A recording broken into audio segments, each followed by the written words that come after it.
Kabajamtoota daawwattoota keenyaa ammas egaa kutaa kana keessatti kan waliin ilaallu seetingii yuutuubii keessanii waliin sirreessaa jirra. Seetingii keessaa marsaa sadaffaarra geenyerra. Innis immoo General at Zool Setting amma kanaan dura maqaa chaanaalii keessanii sirreeffachuu, profaayilii, personal informationii guunneerra akkasuma Google accountiin keessan haala kamiin manaaja akka ta'u qabu waliin ilaalleerra jechuudha. Har'a immoo kutaa kana keessatti immoo General Settingiin keessan maal fakkaachuu akka qabu waliin ilaalla. Settingii bakka jedhu kana asuma settingii bakka jedhu kana kilik goona. Settingii bakka jedhu kana keessa gaafa kilik goonu account kan jedhu mallattoo beelii yookaan bilbilaa sana dura push notifications kan jedhu jira. Isa kilik goona. Akkuma kilik gooneen kanaa booda iddoo kana comment kan jedhu kana kilik goona. Commentii kana every comment jennee every comment irra kaa'uu dandeenya. All comment jechuudha. Isarra goona. Kanaa booda analytics kan jedhu kun insight about your channel. Inni kun yeroo hundumaa onii gochuun nurra jiraata. Maal jechuudha? YouTube'n ofuma isaatii torbaniin analyzationii nu hojjetee chaanaaliin keessan sadarkaa maalirra akka jiru har'a maal torban kana maal hojjetee sadarkaa maalirra jira persentii meeqa gadi buutan persentii meeqa ol kaa'atanii maal ta'uu akka qabu recommendationii isinii barreessa waan ta'eef isa kana onii gootu achievementiin oniidha poolisiin oniidha irni kan jedhu oniidha update oniidha as keessa waan isin ofii gootan tokko iyyuu hin jiru jechuudha. General isaa gadi buutanii dubbisuu dandeessu keessa lixxanii amma garuu as keessa guutummaa isaa onii gootu jechuudha. Inni taanu channel kan jedhu jalatti audienceedha, country or residencyidha, permissionidha. As keessatti waan importanti ta'an pointii importantii gurguddaa ta'an kanan isin agarsiisu waan ta'eef seeraan xiyyeeffannoodhaan na hordofa. Channelii keessan jala audience kan jedhu kana kilik gootu. Hordoftooti channelii keessanii namoota akkamiiti jedha. Namoota akkamiiti. Fakkeenyaaf pointiin jalqabaa is your channel made for kids jedha. Channeliin keessan ijoolleedhaaf hojjetaa dhimma ijoollee qofadhaa kan inni hojjetu jechuu barbaadeeti. Garuu dhimma ijoollee qofa otoo hin taane inni tokkoffaa maal jedhaa? Yes, I mostly upload content that's made for kids jedha. Eeyyee ani channeliin koo waan ijoolleedhaaf hojjetamuun kan wal qabatudha jedha. Inni lammataa no, I almost never upload content that's made for kids jedha. Lakki ani ijoolleedhaaf wanta ta'u tasumaayyuu hojjedhu jedha. Inni sadaffaan immoo I went to review these settings for every video jedha. Lakki wal keessa ta'uu danda'a wanta ta'eef ani waan ijoollee ilaalatus waan ijoollee hin ilaallannes hojjechuu waan danda'uu fi viidiyoo koo hundumaa irratti yeroo hundumaa cheekiin godha yeroon viidiyoo gadhiisuu jedha optionii sadaffaanii. Ani amma raawwadhee ijoolleedhaaf hin hojjedhu wanta ta'eef isa tokkoffaarraan kaadhaa konfirmi naan jedha. Kanaa booda konfirmi godheen ba'a jechuudha. Isin garuu ijoollee hojjettu yoo ta'e isa lammaffaarra geessu. Yoommoo ijoolleedhaafis nama beekaadhaafis umurii waggaa 18 waliifis nan hojjedha nama hundumaa ilaallatu jettan immoo option isa sadaffaa isa gadii kanarra godhachuu dandeessu jechuudha. Ani garuu isa tokkoffaa kanarra godhee konfirmi godhee keessaa deebi'aa jechuudha. Kanaa booda country of residence bakka isin jiraattan iddoo kanatti maal beekuu qabdu? Akkuma beekamu Itoophiyaan YouTube partnership programii keessa jirtu. Kanaafuu yoo warri Itoophiyaa keessa jirus warri biyya bakkee jirus iddoo biyya callaa gaarii isin hojjetu irra kaa'achuu qabdu. Fakkeenyaaf ani gadi bu'ee iddoo kana United Kingdom irra yoon kaa'adhe naa wayyaan jedha. Yoo barbaadan immoo USA irra kaa'achuu dandeessu. United States irra kaa'achuu dandeessu. Kunoo United States irra kaa'eera country of residence jechuudha. Raawwattanii garuu Itoophiyaa irra hin kaa'ina. Permission bakka jedhu kana seeraan ilaala.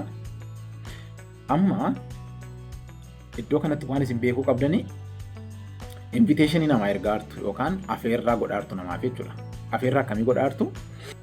Namni isin iddoo kanatti invite gootanii YouTube keessan irratti yookaan manaajera yookaan editera ta'a jechuudha. Invitationii, permissionii.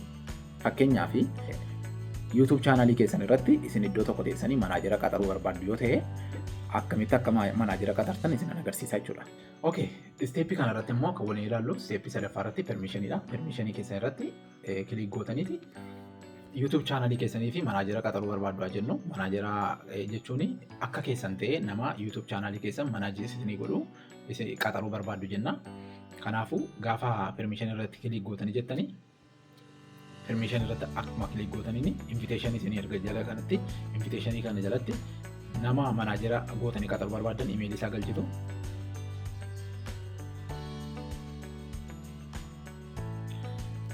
Akkuma email isaa galchitaniin fuulduratti emailiin kun fudhatamuusaa verification isinii ergaa kunoo verification yookaan verify godhee isin agarsiisa jechuudha. Mallattoo magariisa keessatti right isinii kenna.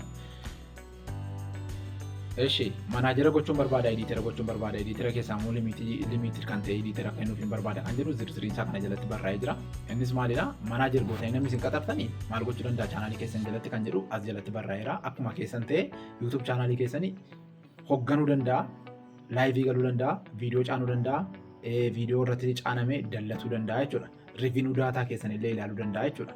Akkuma kana manaajera gara biraallee qaama sadaffaa qaxaruu danda'a jechuudha. Inni itti aanu editeradha. Editerri immoo manaajerarra isteeppii tokko gadi bu'a. Aangoon isaa jechuudha. Inni immoo maalidha? Dileet gochuun danda'u, kontentii chaanaalii keessan jala jiru dileet gochuun danda'u irraa kan hafe waan biraa hojjechuu danda'a. Akkasumas manaajera qaxaruu hin danda'u jechuudha. Akkasuma akkasiin editera limitidii waan warri jedhan aangoon isaanii gadi bu'aa deemee hanga bu'eer limitidiitti gadi deemaa jechuudha. Kanaafuu ani garuu manaajera qaxaruun barbaada kan jedhu manaajera kanarraan ka'a.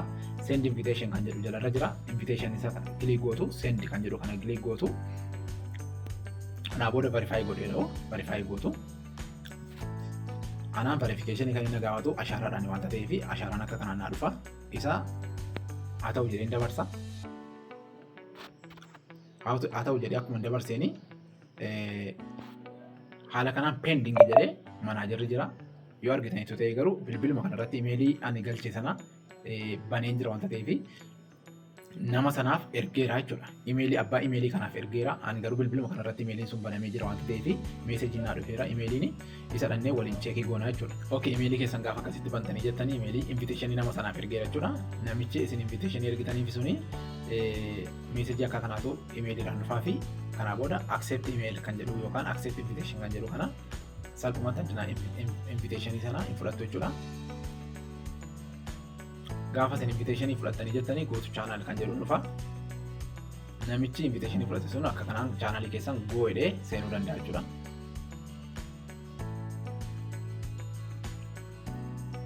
Haala kanaan isa galcha jechuudha. Inviteeshinii kana garuu yeroo barbaadanitti irraa kaasuu dandeessu. Yoo irraa kaasuu barbaadan iddooma kana dhuftaniiti. Argitanii ta'e aangoo manaajerummaa fudhateera jechuudha. Aangoo manaajerummaa kana garuu yoo irraa kaasuu barbaadanii maqaa isaa fuulduratti hattanii kilik gootaniiti. Remove kan jedhu gajjallaa kana jira. Ishee dhuftanii kilik gootanii remove gootu jechuudha. Haala kanaan verify gootu. Steepii jalqabatti seentaniin verification isin gaafata. Verification sana screen lock jedhamu koo haala kanaan gaafa irraa kaasanii namichaaf maal jedhee dhufa you don't have access to this channel jedha. Kanaa booda chaanalii kana access gochuu danda'u kanaa booda jechuudha. Keessaa baastaniitu jechuudha. Invitationiin kana fakkaata. Permissionii jechuudha. Permissionii kana fakkaata. Settingii permissionii kanaan yoo dhumate kanaa booda content kan jedhu jira. Contentii kana jalatti clips jedhee jira. Clips kan jedhu viewers can clip and share my videos jedha. Namni kamiyyuu viidiyoo keessan share kan goone yoo barbaadani iddoo kana ofii gootu. Garuu isin fayyadamalee isin miidhu waanta ta'eef iddoo kana onii gootu. Auto caption kan jedhu kana immoo yeroo hundumaa ofii godhaati ta'a. Maaliif yoo barbaadan namni kamiyyuu captionii keessan vieweriin keessan yeroo kamiiniyyuu cufuu banuu ofii isaaniiti akka hin goone yoo barbaadani captionii yeroo hundumaa akka ilaalan yoo feetanii ishee kana ofii gootu. Yoo akka isaan hin ilaalle akka isaan ilaalan dirqamsiistan immoo ishee kana oniitti gootu jechuudha. Garuu firiidemii daawwattoota keessanii hanga dhumaatti eeguun baay'ee barbaachisaa waanta ta'eef ishee kana addanaa ofii gootu. Community kan jedhu kana content control kan jedhu kana seeraan ilaala. Iddoo kana seenne comment kan jedhu fakkeenyaaf commentiin addana jirti. Commentii kana kilik gaafa gootanii every video yeroo isin upload gootanii commentiin keessan onii ta'utu irra jiraata. Onii gootu. Garuu Ootishuu yoo ta'e fakkeenyaaf waan namni koomentii arrabsoo fa'aa deebisatanii shakkitan koomentii yeroo hundumaa addanaa dhuftanii ofii gootanii viidiyoo upload gochuu dandeessu jechuudha. Namni kamiyyuu koomentii akka hin goone gochuu dandeessu. Garuu support issue yoo hin taane koomentii onii gootu yeroo hundumaa. Live moderator ishee kana seeraan ilaala. Fakkeenyaaf live gaafa galtanii jettanii namni kamiyyuu qalamii dibatee akkasinitti dhufee barbaadanii moderator beezikii asuma onii gootanii dabarsee jechuudha. Akka jechuun garuu maal jechuudha? Utuu kan hin kennin dura namni moderatorri fudhate tokko maal gochuu akka danda'u YouTube chaanalii keessan maal gochuu akka danda'u beekumsi irra jiraata. Fakkeenyaaf namni moderatorri qabu hiriyoota keessan yookaan namoota subscribe godhan jiranii isin jalaa blog gochuu illee danda'u, barreeffama haquu danda'u, koomentii dallatuu danda'u. Kanaafuu nama isin jalaa haayil gochuu danda'u. Kanaafuu kun baay'ee barbaachisaadha jedhee yaadu. Kanaafuu aankoon irra jira, nan irra gochuu dandeessu. Ciraama isaa yommuu kennu yoo ta'an immoo strict gochuu dandeessu jechuudha. Gara gadii irra jira. Kana booda dual posts kan jedhu kana yeroo hundumaa onii godha. Rakkoon qabu, onii yoo ta'e rakkoon qabu. Inni itti aanu inni baay'ee barbaachisaan block words kan jedhu jira. Fakkeenyaaf gaafa live seentanii jettanii jechoota harrabsoo namni fudhatee dhufu jira. Jechoota harrabsoo sana yeroo isaan dhufanii isin jalatti barreessanii haayil gochuu biloog gochuu dandeessu. Garuu yeroo hundumaa teessanii biloog gochuurra jechoota koomini ta'an jechoota harrabsoo ta'an fakkeenyaaf namni jecha kana laal jedhee barreessaan jecha barreessaa jiru kana isa barreessitaniiti koomaa gootu. Jecha kana isin jalatti akkam barreessine akkuma isaan barreessan YouTube'n wadiyaa'uun biloog godhaa jechuudha. Inni gara biraan harrabsoo miti garuu isin barsiisuuf jecha ni bareedda. Namni kamiyyuu ni bareedda akkas hin jenne yoo barbaadanii ni bareeddatanii barreessaniiti koomentii gootu, koomaa gootu. Jecha kana namni jechootaan barreesse kana lamaan namni isin jalatti barreessuu hin danda'u jechuudha. Akkuma kana jechoota yeroo baay'ee koomonii namni itti isin arrabsu yoo jiraate jechoota koomonii sanas jalatti barreessanii haayil gochuu dandeessu jechuudha chaanalii keessan jala. Kun kanaan dhumata. Inni itti aanu block links jedha. Linkii fidanii isin jala kan keenye yeroo live teessanii linkii fidanii akka isin jala hin keenye addanaa fidanii linkii kana block gootu jechuudha. Yoo ofii gootanii linkota gaggadhee fidanii fakkeenyaaf isin jalatti kilik godhanii daawwattoota keessan yookaan audiensii keessan jeequu danda'u waan ta'eef linkii ciraama isaa akka namni isin jala hin keenye addanaa ofii gootu jechuudha. Linkiin kana fakkaata. Birni kan jedhu kana jalaatti iddoo baay'ee barbaachisaa dhufne irraa amma kaarensi biyya kamiitiin fudhattu chaanalii keessan jala kaarensi biyya kamiitiin akkasii dhufu barbaadanii fakkeenyaaf USD doolaarri irra jiran koo yoo yuuroo barbaadanii namoonni baay'ee yuuroo barbaadu yuuroo kan jedhu jira. Yuuroo fidanii yuuroo rakkaattu jechuudha. Yuuroodhaan fudhadhaa jechuu barbaadan. Garuu immoo gararraa irratti maal keenya irraa biyya fudhannee irra waan ta'eef United States fudhadhe waan ta'eef United States taa'ee yuuroodhaan qoodan fudhadhu maaliyyoon fudhadhee bareeda USD gara gadi irratti gadi ooftanii USD dollar kan jedhu kana yoo ta'e baay'ee barbaachisaadha jechuudha. Yuuroo barbaadu yoo ta'e United Kingdom irra kaadhaa yookaan Eurooppaa keessa biyya tokko kaadhaati yuuroo irra godhadhaa addunaa jechuudha. Inni gara biraan device kan jedhu jira. Device kana jalatti gadi buutanii tiimii maaliin akka taa'u kaalarii chaanalii keessanii light tiimii moo dark tiimii barbaadudha. Ani garuu use this device tiimii jedha kan bilbila koo irraa adjustabiliidha waan ta'eef kanuma bilbila kootiin fayyadama jechuudha. Feedbackii erguu dandeessu fakkeenyaaf feedbackii yoo barbaadan YouTube dhaabbatanaa barreessanii feedbackii erguu dandeessu.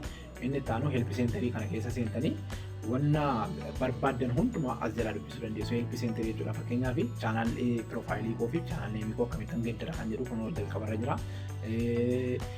Lammata permissionii akkamittan kennuu danda'a haquu danda'a kan jedhu sadarkaa lammaffaarra jira. Inni sadaffaan step monetizationii as jalaa dubbisuu dandeessu fakkeenyaaf namoonni baay'een ijoollee baay'een iyya kanan argu YouTube isaanii egaa guddate booda step monetization of isaaniitii danda'anii apply gochuu sodaataniiti nama gara biraatti ergatu. Inni kun immoo balaa garaa garaatiif isaan saaxiluu danda'a waan ta'eef gaarii miti. Asuma dhuftanii choose how you want to monetize kan jedhu kana click gootanii step monetization as jalaa dubbisuu dandeessu jechuudha. Afaan Ingiliffaatiin barraa'ee jira. Kana akka jiruun copy gootanii dhattanii afaan barbaadan itti hiiktanii fayyadamuu dandeessu jechuudha. Waan tokko rakkoon qabu amma teekinooloojiin jira waan ta'eef warri Ingiliffaa seeraan hubattan immoo asii dubbistanii steepii kana hunda hordoftanii monetize ta'uu dandeessu jechuudha. Haaluma salphaadhaan help centerii dha kuni. Eeshi help centerii gaafa dabarree jennu YouTube kan jedhu jira. YouTube yoo kana kilik goone xiyyi jirti fuuldura isaa gara YouTube keenyaatti isin geessaa jechuudha. Akkuma argitan gara YouTube'itti isin geessa. YouTube studio keessa baasee gara YouTube'itti isin geessaa jechuudha. Eeshi inni itti aanu privacy policy dha. Seera ittiin bulmaataa YouTube'n nama YouTube hojjetu chaanalii qabu kamiifiyyuu lafa kaa'ee jiru kana jalatti barraa'ee jira. kanarratti maal arga yuutuubii live streamii jala gaafa teessanii waan namni isiniin jedhu hundumaa dhugaa seetanii isin fudhattu. Garuu namoonni kana jalaa dubbisaniiti ammuma hubatan fidanii isinitti himu. Beekumsa xinnoos beekumsa guddaas cinqamtanii duukaa gaafa dhaggeeffatanii argamu waanta ta'eef isin garuu nama kamiiniyyuu gaafachuu dhiistanii as jalaa yoo dubbistan akkuma sila isiniin jedhee afaan kamittiyyuu deebistanii yoo dubbistan baay'ee isinii salphataa baay'ee salphataa jechuudha. Kanaafuu privacy poolisiin kana jala jira seeraan dubbisuu dandeessu. Terms of service kan jedhu akkuma kana barraa'ee jira. Services yuutuubii jala argattan guutummaatti kana jalatti qoqqoodamee barraa'ee jira, bal'inaan barraa'ee jira. Yeroo qabdan guutummaatti kana jalaa dubbisuu dandeessu jechuudha. Kuni kan hangammaatti ilaalle yuutuubii istiidiyoo seetingii jechuudha. Kutaattaan argachuudhaa fi sabiskiraayib godhaatiin eegaan isin jedha. Guddaa galatooma ulfaadhaa, galatooma yeroo gaarii qabaadha.